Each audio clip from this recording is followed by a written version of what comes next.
umpisahan na po agad natin. Ito pong ating talakayan. Dito muna sa nakita po nating napakahalaga at napakagandang balita kasi konektado po ito doon sa pinag-usapan natin nung nakaraang araw. Kung matatandaan nyo, di ba may napag-usapan po tayo about doon sa matanda at na farmer na nagsasabi mga kababayan na buhat daw nung panahon ni PBBM nagmahal na yung pagkuha sa kanila at pagbili ng gobyerno mga kababayan ng kopra. Ibig sabihin, naging maganda ang pagtingin ng gobyerno sa mga kababayan po nating Pilipinong magsasaka. So ngayon, kung titingnan ninyo kanina, merong nangyari mga kababayan, merong matinding ginawa etong si PBBM dito po sa Misamis Oriental. Dahil kung babasahin po natin itong balita galing po sa Presidential Communication Office, sabi po dito mga kababayan, mas magandang produksyon at kita para sa magsasaka ng Misamis Oriental na i-turn over na ni Pangulong Ferdinand R. Marcos Jr. sa Region 10 ang rice processing system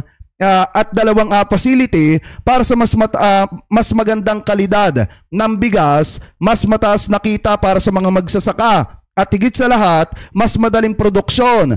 Kasabay din ito ang higit sa 123 milyong halaga ng farm lot. Ibig sabihin mga kababayan, bukod po dyan sa ginawang yan ni PBBM, kasabay din po mga kababayan yung 123 milyong halaga ng farm to market roads at farm to machineries and equipment mga kababayan. Dahil kung matatandaan ninyo, di ba ang gobyerno po natin namimigay ng mga kagamitan sa mga magsasaka para nang sa ganon mas maging magaan yung trabaho po nila mga kababayan sa kanilang ginagawa na trabaho sa pang-araw-araw sa pagsasaka. So sabi pa dito mga kababayan, nasa 66,000 coconut farmers naman ang makikinabang sa binuksang integrated coconut processing facility na magbibigay din ng trabaho sa 2,500 na Pilipino. Layunin nitong pataasin ang halaga ng niyog at makatulong sa proseso ng halaga ng 60,000 niyog bawat araw mga kababayan. So ngayon kung titingnan nyo pong mabuti, yan po ang ginawa ng gobyerno ni PBBM. Yung mga nagsasabi dyan na walang nagagawa ang gobyerno ni PBBM, sa kanila na lamang po yun mga kababayan. Sabi ko nga po sa inyo, mahirap pilitin yung mga sarado ang pag-iisip. Pero ang makakapagsalita lang naman mga kababayan, kung may nagawa talaga ang gobyerno ni PBBM or wala, yung mga kababayang Pilipino po natin na nasa laylayan, katulad ng mga kababayang Pilipino po nating magsasaka. Dahil kung matatandaan nyo nga nung isang araw, di ba, napag-usapan natin na may isang magsasaka na naglakas ng loob na magsalita at itama yung maling sinasabi laban po sa ating gobyerno. Dahil kung titingnan ninyo, masyado naman nilang ibinababa at sinisiraan ang gobyerno sa kasalukuyan. Sinasabi nilang walang nagagawa at walang pagmamahal sa mga kababayan po nating magsasaka. Sinasabi pa nila, hindi daw bumababa ng 20 pesos yung presyo ng bigas. Pero kung titingnan nyo mga kababayan yung pagtatrabaho ng presidente, eto na po yung mga nagiging resulta. Alam nyo, nung panahon ni dating Pangulong Duterte, hindi po nangyari yan. Hindi man lang nila pinagtuunan ng pansin yung mga kababayan po nating magsasaka. Bagkos anong ginawa nila? Import lang sila ng import mga kababayan, and then pinapahalagahan nila yung produkto ng China. Kaya nga kung matatandaan ninyo nung nagsasalita yung kababayan nating magsasaka na nagdinegosyo sa coconut farming, sinasabi niya pag pumupunta siya ng merkado, ang malimit niyang nakikita na mga nakalagay doon sa mga mantika mga kababayan na tatak ay tatak China. At mas tinatangkilik nung panahon ni dating Pangulong Duterte yung produkto ng China kaysa yung produkto ng mga magsasaka po natin. So eto ngayon mga kababayan, ginawa ng administrasyon ni PBBM yung pagmamahal at pagtulong sa mga kababayan po nating magsasaka. So napakalaking bagay po nito mga kababayan, nitong ginawang ito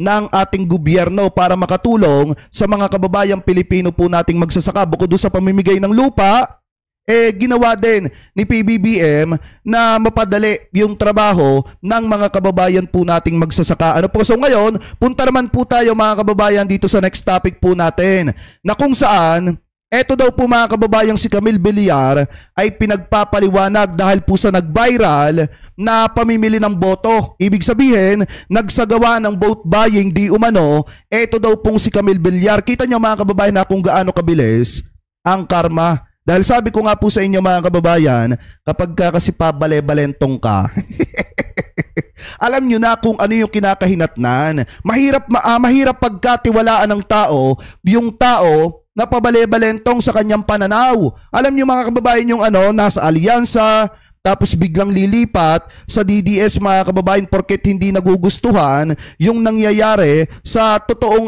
sinusuportahan nila. Alam niyo sa totoo lang mga kababayan, masakit man pakinggan pero yung alyansa ginamit lang talaga ni Camille Villar. Kaso nga lang ang problema, kahit anong paggamit niya sa alyansa, hindi naman siya suportahan ng mga kababayang Pilipino natin at mas lalong naging mailap sa kanya ang pagsuporta ng mga kababayang Pilipino natin dahil po dun sa ginawa niyang pagbalentong at pagpapa-endorse dito po kay Sara dahil nangangahulugan lang naman na kapag pala nanalo itong si Camille Villar, poprotektahan niya etong si Sara Duterte sa kanyang impeachment. So ngayon, mga kababayan, napakabilis ng gaba ika nga. Dahil kung titingnan nyo, eto daw pong COMELEC ay nag-issue daw ng show cause order laban daw po dito kay Camille Villar. Patungkol daw mga kababayan doon sa nag-viral na video na kung saan nakita yung pamimili ng boto di umano nitong si Camille Villar. So ngayon mga kababayan, ito pakinggan po nating mabuti.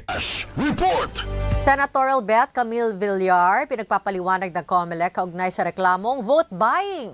Nagbabalita at nagsaserbisyo sa COMELEC si Bert Dizon.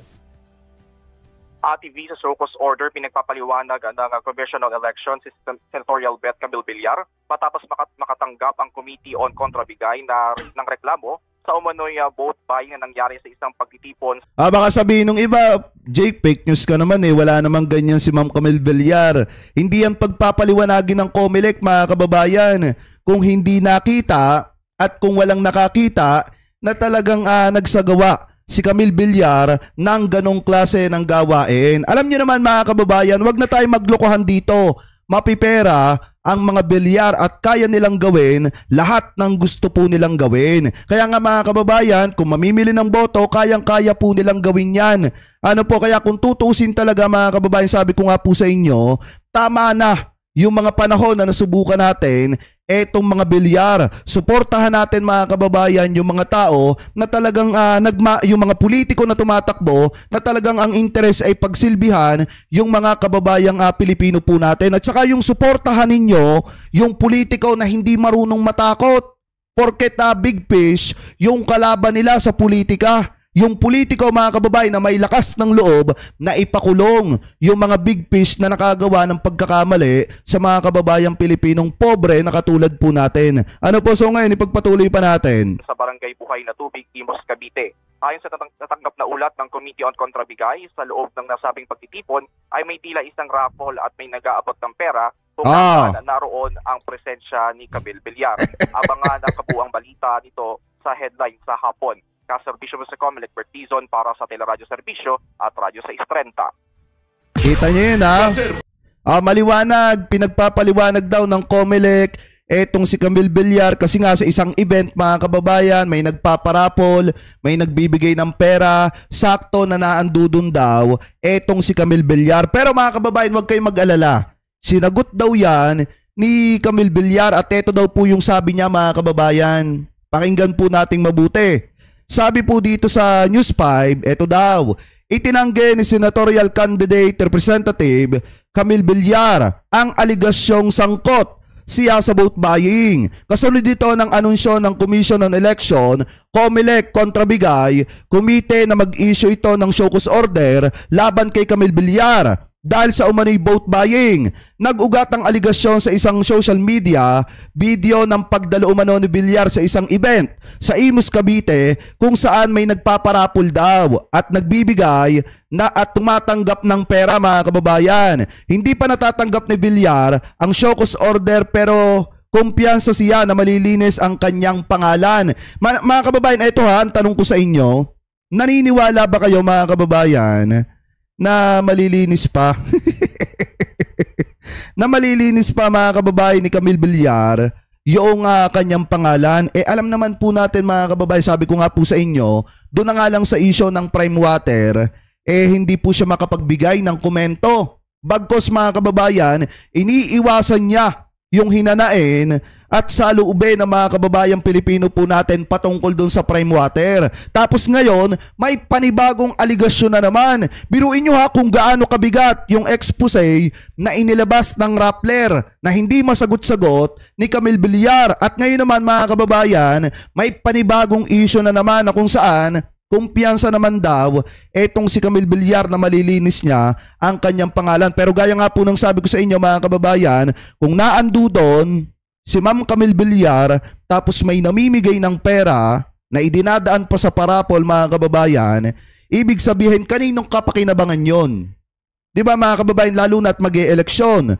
Kaninong kapakinabangan yon? Naando doon yung isang tumatakbong senador. Siyempre, kapakinabangan yon mga kababayan ni Camille Villar dahil iisipin ng mga tao na tumatanggap ng pera na galing po sa kanya yon. Kaya kung tutusin mga kababayan yung sinasabi niya na wala siyang kinalaman, malilinis niya ang kanyang pangalan, isang malaking kalokohan po yan. Kaya nga doon sa mga kababayang Pilipino natin, sana mga kababayan, wag nyo na palusutin yung ganitong klase ng kandidato. Kasi unang-una, kung nagagawa niya magpabale-balegtad ng kanyang posisyon, lalo na pagdating sa politika, isa lang ibig sabihin yan. Handa niyang protektahan at suportahan etong si Sara Duterte. Handa niyang baligtarin yung desisyon niya mga kababayan para suportahan itong si Sara Duterte dyan po sa impeachment trial. Kaya wag na kayong magtaka kung bakit mayabang si Sara ngayon na magsalita na 100% malulusutan nila itong impeachment trial na ito. Dahil nga naman mga kababayan, kung yung mga mananalong senador, kapartido nila, kaalyado nila at yung iba nagtatago sa alyansa, buti nga lang nawala na itong sina Camille Villar, mga kaalyado din pala nila, natural na makakalusot talaga sa impeachment trial etong si Sara Duterte. Asahan nyo na po yan mga kababayan kung ang mananalo ay etong mga pinatatakbo ni Digong na senador na ang layunin lang naman ay hindi magserbisyo sa taong bayan kung hindi para hadlangan yung impeachment trial nitong si Sara. Ano po mga kababayan? So ngayon, nasa sa inyo na lamang po kung ano po ang komento nyo. Hingil po dyan sa sinasabi ni Camille Villar na kumpiyansa naman daw siya na malilinis niya yung kanyang pangalan dahil sa pagkakalink mga kababayan at pagkakasangkot sa vote buying na kung saan may nagpaparapol pero siya yung politiko na naando doon. Ibig sabihin, yung kapakinabangan ng pagpaparapol na yon ay mapapapunta lahat dito kay Camille Villar dahil nga iisipin ng mga kababayan Pilipino natin, siya yung nagpaparapol nun. Dahil nga kung namimigay ng pera, syempre makakakuha siya ng boto kahit papaano.